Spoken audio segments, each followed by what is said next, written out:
The diplomatic chamber erupted into chaos as Princess Elif collapsed, her luminescent blue skin flickering like a dying star.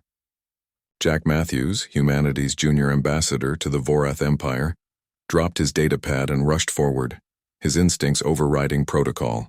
"Don't touch her!" Commander Zyrax roared, his forearms spreading wide to block Jack's path. "Human, you have no idea what you're doing." But Jack had already pushed past him. Elif lay on the crystalline floor, her breathing shallow and rapid. The poison, a Krell assassin's dart, was spreading through her system, turning her veins a sickly purple-black. Around them, the Vorath Royal Guard stood frozen, their weapons useless against the toxin coursing through their princess. Jack knelt beside her, cradling her head gently. Her eyes, vast and golden like twin suns, met his with resigned acceptance. The Vorath were an ancient race, their medical technology centuries beyond Earth's, yet they had no cure for Krell venom. It was designed specifically to target their unique physiology.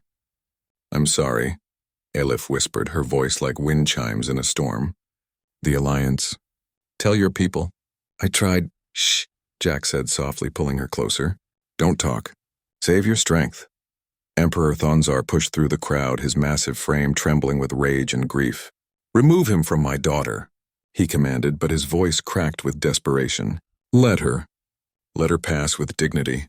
Jack ignored him. Something strange was happening.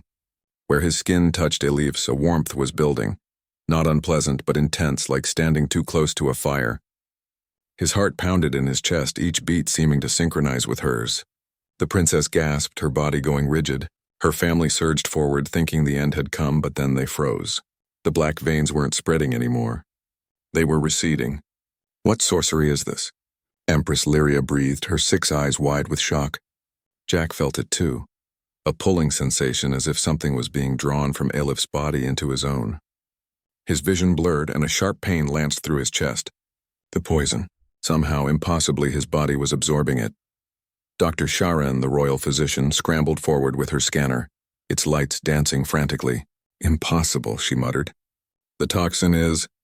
it's transferring to the human. But his metabolism, it's breaking it down. His immune system is treating it like a common pathogen." Jack gritted his teeth as nausea rolled through him. His immune system, humanity's greatest evolutionary advantage. While the Vorath had conquered disease through technology and genetic perfection, humans had evolved in Earth's chaotic biosphere, fighting millions of pathogens across millennia. Their bodies were living fortresses, capable of adapting to nearly anything.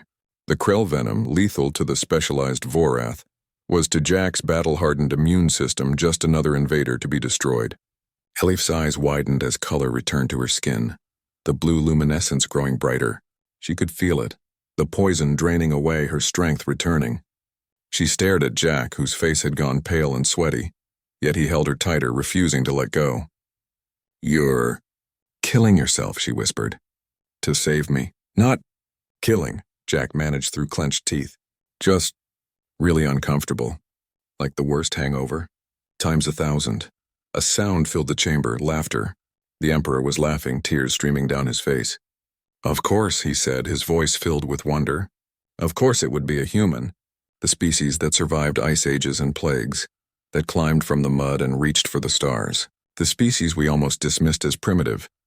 Jack felt the last of the poison leave Elif's system and settle into his own. His enhanced T-cells swarmed it, breaking down the complex molecules into harmless components. Within minutes, what would have killed a Vorath princess was reduced to little more than a bad flu in his system. Elif sat up slowly, her hand still clasped in Jack's. She was whole, healed, alive. Around them, the Vorath court stood in stunned silence. "You saved her," Lyria said, approaching Jack with reverence. "You, a human, saved the heir to the Vorath throne with nothing but your touch, your biology." Jack tried to stand but swayed.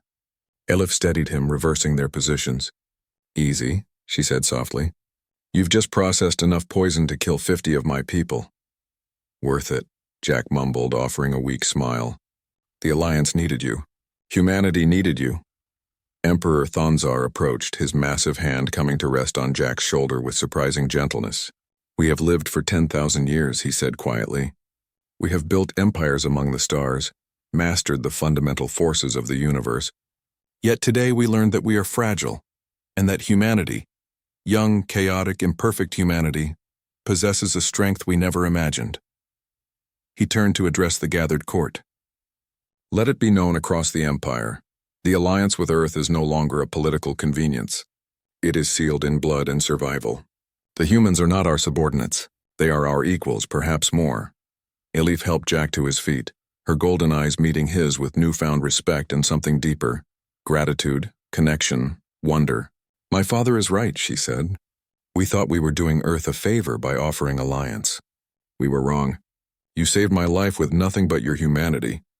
Jack nodded, finally feeling steady. That's what we do, he said simply. We survive. We adapt, we endure, and we protect those we care about no matter the cost. As the medical team rushed forward to attend to both of them, as the court erupted into excited chatter about human biology and immune systems, Elif kept her hand in Jack's, unwilling to let go of the person who had held her as she died, and brought her back through sheer stubborn human resilience. The alliance had been saved, but more than that, a bridge had been built, not of technology or politics, but of courage, sacrifice, and the indomitable will to survive that defined humanity among the stars.